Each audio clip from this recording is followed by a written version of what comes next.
Guys, we have breaking 90 Day Fiance news with Danielle and Mohamed from a handful of seasons ago, and also later in this video I'm going to share a quick recap on what happened on last night's mid-season finale of Love After Lockup. But first, we have to talk about this breaking, unbelievably exciting news with Danielle and Mohamed. First, we have to thank Johnny Yates, #1, for sharing this spoiler. So I'm going to put a link above or below this video to his Instagram account. Seriously, you guys, give him a follow. But Johnny Yates said that he heard from Mohamed that he was recently in Ohio filming a spin-off series with Danielle, and this new series is going to be a spin-off of the single 90 Day Fiance women, and it sounds like we're going to see their lives, and also, fingers crossed, we're going to see them dating. And now we can confirm, thanks to Johnny Yates, that Danielle is going to be one of the first castmates. And you guys, I am so excited. I freaking love Danielle and Mohamed. They are by far, without a doubt, my favorite couple of all time to ever be on the show. And for everyone that is newer-ish, the 90 Day Fiance series, they were on years ago, but I'm telling you guys, they were by far just the funniest, most hilarious couple. It's kind of sad, but Mohamed was without a doubt using Danielle, and they have some of the most awkward scenes I have ever seen on this show, and immediately after they got married, he just booked it off and left her, which is, I know, kind of sad, but it was also kind of hilarious and entertaining. So I am so excited to see where they are in their lives, and I am also incredibly excited to see Danielle dating. So like I said, we have to give serious credit to Johnny Yates. He is the OG 90 Day Fiance guy. He knows everything. So seriously, I'm putting a link above or below to his Instagram account. If you're on Instagram, I beg of you guys, give him a follow. And if you're wondering, well, when is this new spinoff coming to air? I don't know. I'm going to keep my eyes wide open, and I will let you guys know as soon as possible. And while we are talking about 90 Day Fiance spin-offs, Larissa also shared that she is going to be a part of a new Happily Ever After spin-off where it's similar to B90 Strikes Back, but her and the other castmates are going to be watching the clips back and making their comments. So exactly like B90 Strikes Back, which, I'm not a big fan of that show, so I'm not really too excited for this new spin-off. But the spin-off of the Single Ladies and Danielle's gonna be on it, yeah, I am excited. And now on to Love After Lockup. You guys, if you didn't watch last night's episode, I'm telling you, go on YouTube or go on the WeTV app and check it out. It was 2 hours of unbelievably amazing and hilarious reality TV. And yes, you heard me right, it was the mid-season finale. Boo-hoo. I am so freaking upset because that means that now we have to wait. Same thing with 90 Day Fiance. Now we have to wait until October to continue watching the rest of this season, which is very unfortunate and makes me very upset.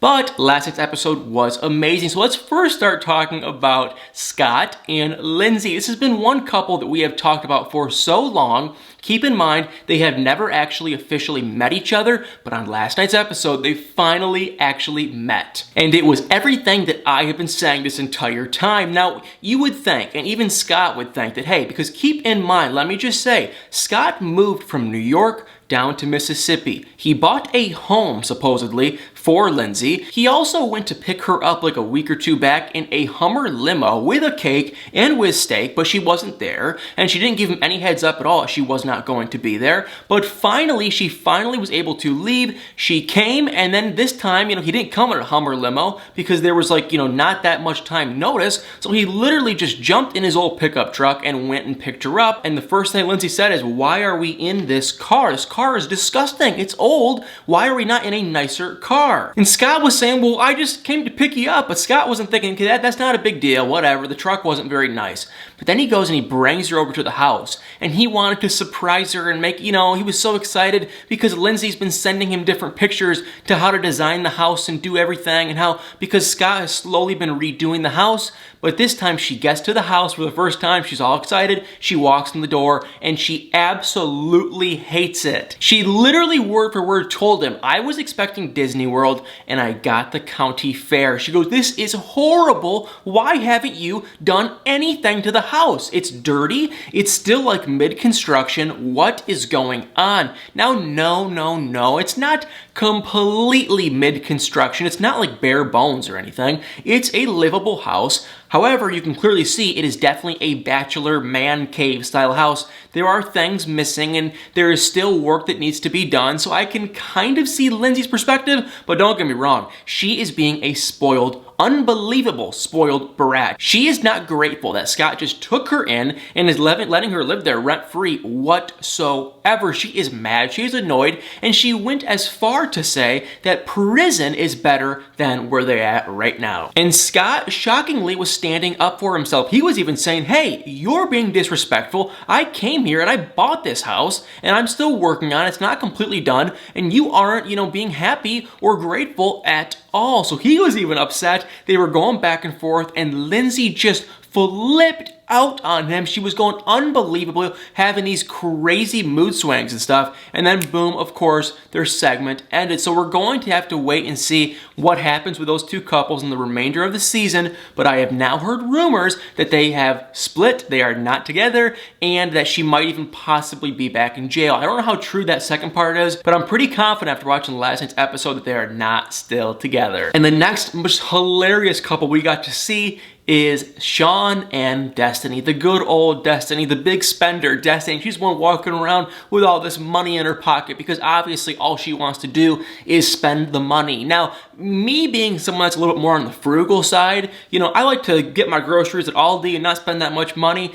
Watching Destiny gives me anxiety. She freaks me out because Destiny, this entire time that she's been out of prison, has been walking around with Shawn's credit card on her phone, buying stuff, buying $140 on shoes, $300 on bathing suits, so on and so forth, furniture, all this crap. She is a big spender, but of course, not with her own money. And honestly, she is also a spoiled brat. And after watching last night's episode, I'm a little upset. Like, she is so incredibly rude. This is what went down. Shawn was talking to his ex-wife, his baby mama. Now, they keep in touch because, yes, they have so many kids together and they want to keep that relationship for their kids, in his words.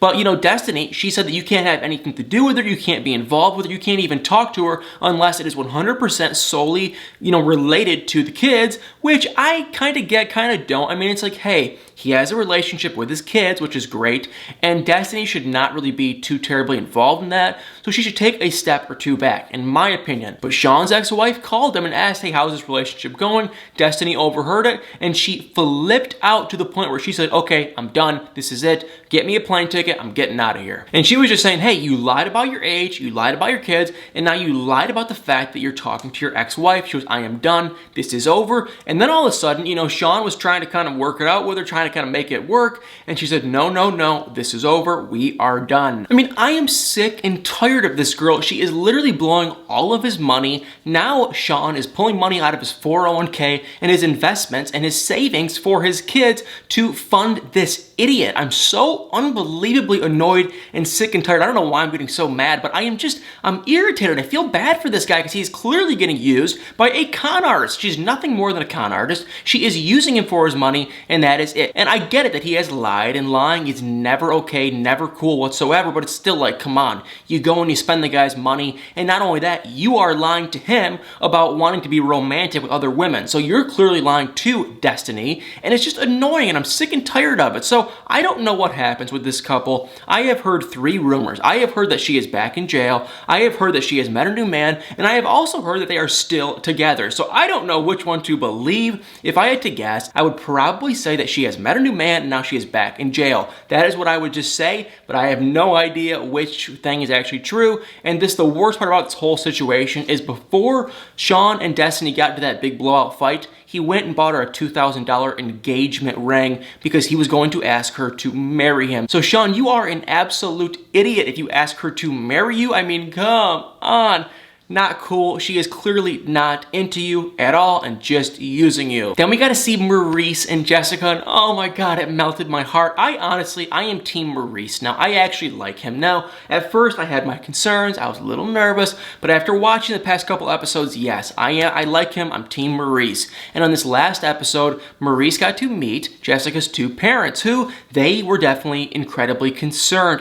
And their concern was just, hey, this one thing. Hey, he's been in prison for the last however many years. That is a big red flag. And honestly, you guys, I don't blame them. If my daughter, which I don't have, I don't think, but if I had a daughter and she was Jessica's age and she started dating and then marrying a man in prison, yeah, I would be incredibly concerned. And I hope you would be too if you had a daughter. But I mean, it's like, that is weird. It's kind of, what if he was using her? What if he was just trying to kind of get some money or whatever? But Jessica's family did get to meet Maurice. And surprisingly, they absolutely loved him. Jessica's dad, he looks mean, he looks scary, he looks tough, and maybe he is mean, scary, and tough. But he basically just sat down Maurice and said, hey, I am not going to take any BS. I'm not going to take any crap from you. I'm not going to take any lying. So if your plan is to come here and use my daughter for money and do this and that, we're not going to do that. But if your plan is to be married and you love her and you want to take care of her and be with her and start a family, then I am right there with you. I'll be your biggest fan, your biggest supporter. He goes, I don't care about race. I don't care about the tattoos you got all over your body. He goes, only thing I care about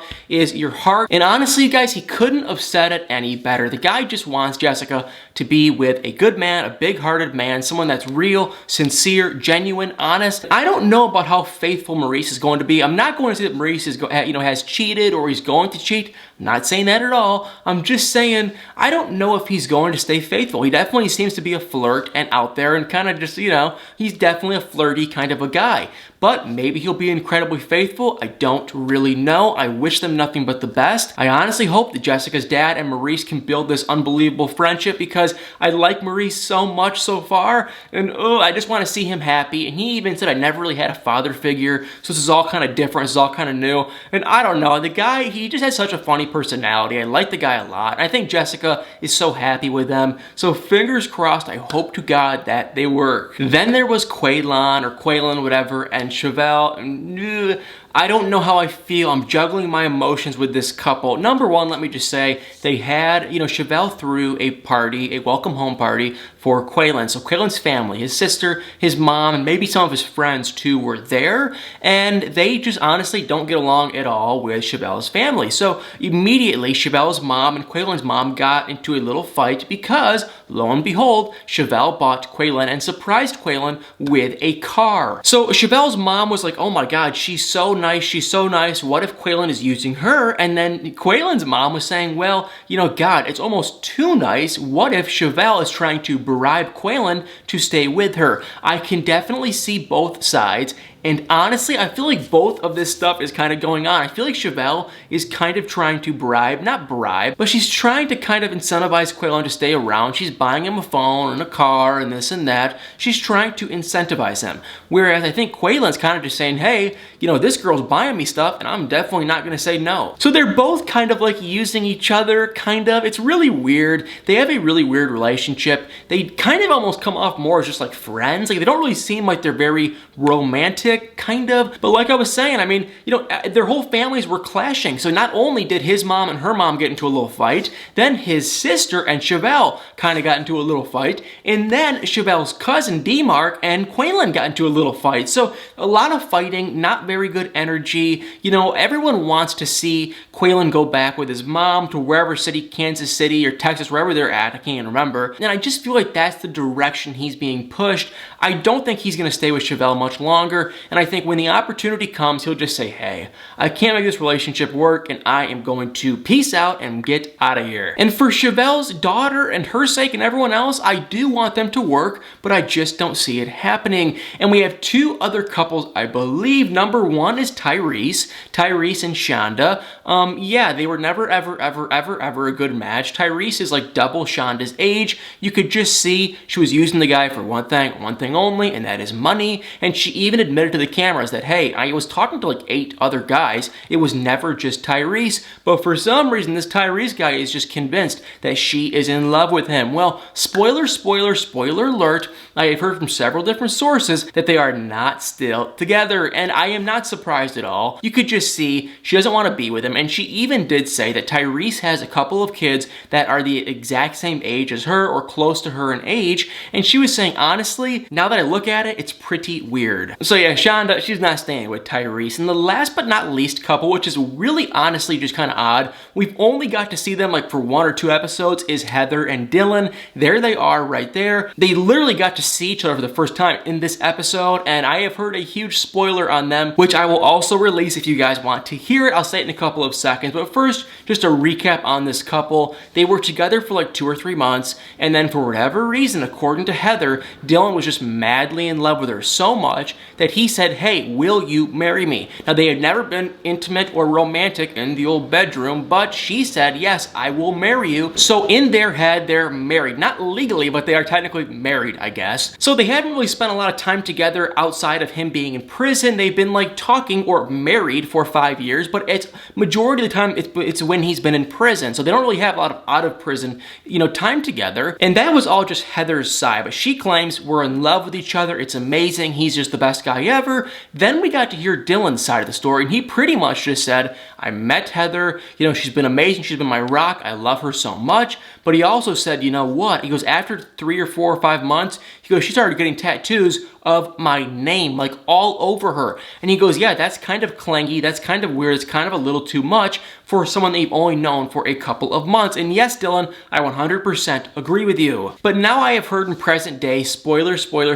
alert, that yes, they have number 1 broken up, and number 2, he has gotten a restraining order on her. Now, I don't know what went down. Heather's claiming that he's crazy. He's claiming that she's crazy. I guess there's a lot of fighting going on. So I don't know the full story yet, but I have heard that yes, he has filed a restraining order. So guys, Love After Lockup, my favorite, well, I don't want to say my number 1 favorite, but it is one of my favorite reality TV shows. Definitely the best show that is on every Friday night. And now, unfortunately, we have to wait for the rest of this season. But it sounds like next Friday and the Friday after that, we're going to see some updates on some previous Love After Lockup couples, which yay, I am so excited. So I will keep you guys up to date on that kind of stuff. And also, you already know, I'll keep you guys up to date on the 90 Day Fiance stuff as well. And also, feel free to comment below your thoughts on the 90 Day Fiance update with Danielle and Mohamed, and also comment about your thoughts below with this Love After Lockup stuff. So guys, thank you so much for watching. Make sure to stay tuned for many more. Hit that like button, hit the subscribe button, and stay tuned for many more videos.